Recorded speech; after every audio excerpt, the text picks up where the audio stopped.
So as you guys just saw, we are almost done with Ferrari F50 001. It's been almost a year and a half basically going through this car. And a lot of people, I don't know if you saw our first episode, we talked about the Alcantara interior that we replaced, but a lot of people asked about the concept of restoration. And essentially what we've done with this car, I like to call it a preservation restoration. And that would mean that while we left majority of the paint completely original, I would call it 98% original, we did go through all of the mechanicals and we went through all of the cosmetics to basically preserve them or make them in originality sort of from the day it would have been new.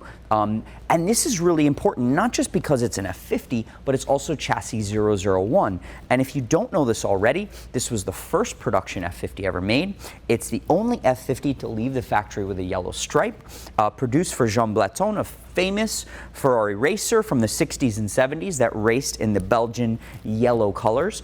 So very, very iconic car. And basically, this all started when Dennis, a good friend of ours and a great client, and I know some of our subscribers have made jokes that I have so many good friends and all of our clients are good friends, but I definitely pride ourselves that we've made incredible relationships along the way, and so many of our clients are like family to me. So I thank you guys. And I also thank all of our subscribers, and if you haven't subscribed, don't forget to subscribe and like our videos.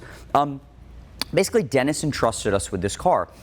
He had an issue with the clutch, so at some point the clutch was on its last leg and decided that, okay, it was time to change the clutch. He had a few small leaks from the area where there was cam seals and different things like that, so it was time to basically go through it mechanically. Now, this is not like a Porsche 911 or any car like that. When you change the clutch on this car, so this is a carbon monocoque, and the engine was developed from the 1990 Ferrari Formula One car. So the engine and the gearbox actually get separated from the carbon monocoque, the carbon tub, which is completely insane if you think about it, but it's also a brilliant feat of engineering. I mean, this is a race car. It drives like a race car. It feels like a race car.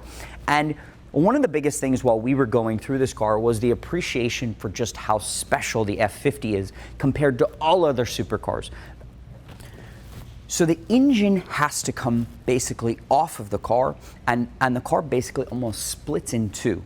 Now, once you're taking the engine off on any car, but really a car of this caliber and a car of this rarity, you should start to look at all the things that need to be done.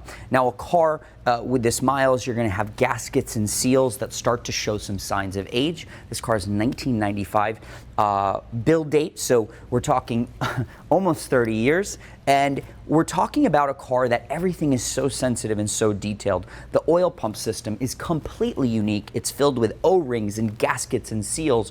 If that's coming off, you should change everything back to new. The valves, 60 valves in this car. So obviously if you're taking the heads off and you're taking the engine out, you should do all the valve guides, valve seals, adjust the valves. This is a racing engine, so again, these are all very, very unique parts and pieces.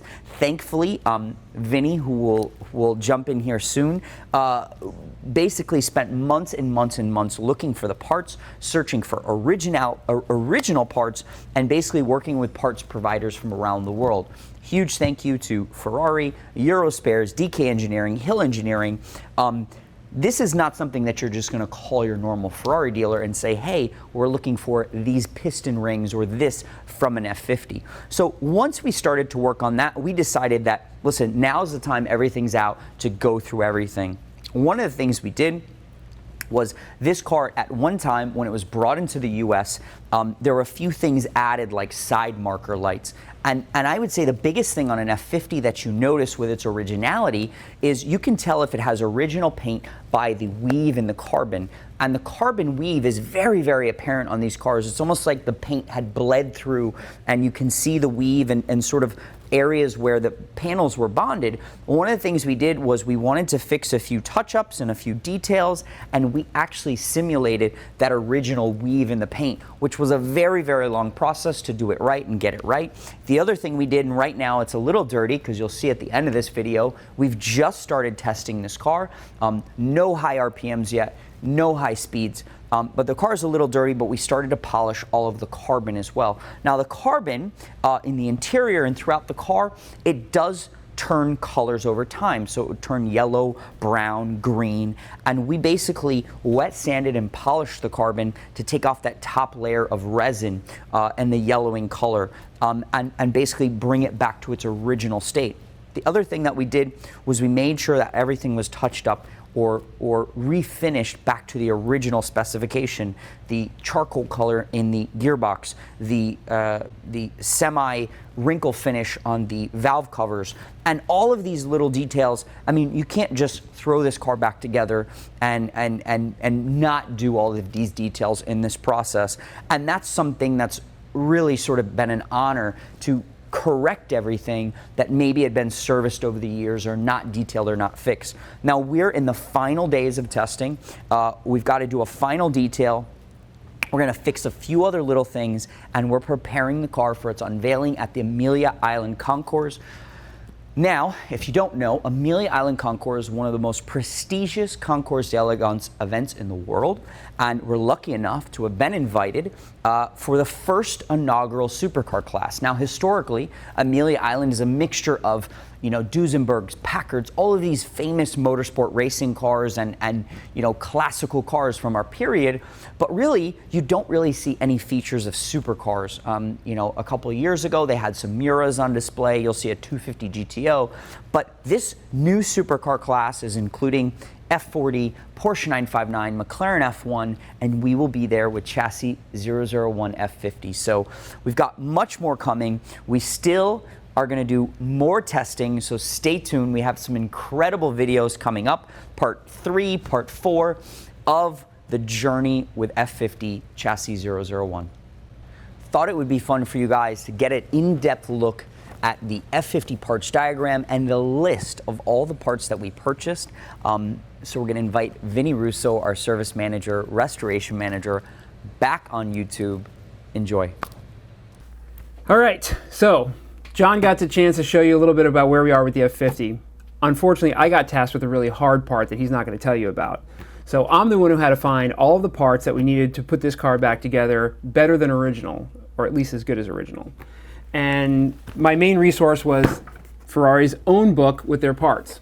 So as best that I can guess on here, there's probably close to 6,000 individual part numbers for this car. That's not individual parts, that's the individual just numbers. And each part has its own page, and we had to source out whatever was available. Unfortunately, Ferrari stopped supporting a lot of their older cars, as most manufacturers do on a vehicle that age. So we had to get a little creative, and we were able to go through and try and source from original equipment manufacturers. We were able to create certain parts that we needed, everything from small little O-rings and screws that we had to try and find, and you have to go through the details that the threading has to be exactly right, the head shape has to be exactly right, if it's zinc coated or it's not. There were some parts that Ferrari used on that car that were like aerospace quality, that they used a threading and a head size that wouldn't be something you normally would find in the automotive application. So we had to go into aerospace manufacturers to try and find some of these parts. There were some parts in the suspension and parts in the throttle linkage that we had to actually use a microscope to try and find part numbers and the manufacturers that were stamped on there, so that we could go over to Germany and give them the specs, because Ferrari part number doesn't match, but some of the manufacturers are still available and we're able to source parts through them. So some of the things that we went through and sourced, I mean, the list goes on, but I could go down O-rings, screws, gaskets, washers, tubes, hoses, connectors. 2 hours later. Everything simple, like even finding tires, finding certain brackets, finding certain grills and other parts that we had to refinish. The list is just unbelievable with some of the things that we had to find. So a lot of the parts that we were able to get, we found the absolute last set of certain things like journal bearings. We sourced the last 3 factory air cleaners that Ferrari had, so we were able to use 2 of them on Dennis's car, and I have 1 more brand new one that we have left over that we can try and duplicate and find an application for. So we were very, very diligent and very thorough with putting this car back together and making sure that we retained all of the original equipment and retained as much of the originality of the car as we could, and anything that we couldn't keep as original and refurbish, we were able to source the original manufacturers, and anything that we had to duplicate, like O-rings or gaskets, we were able to use if not better, but at least as good as OEM quality on everything on the car. And it stands out and it shows because the car runs amazing and the car looks fantastic and the owner's extremely, extremely happy with it. So it's a lot of work and a labor of love, but on a car as special as this one is, it's definitely worth all the work.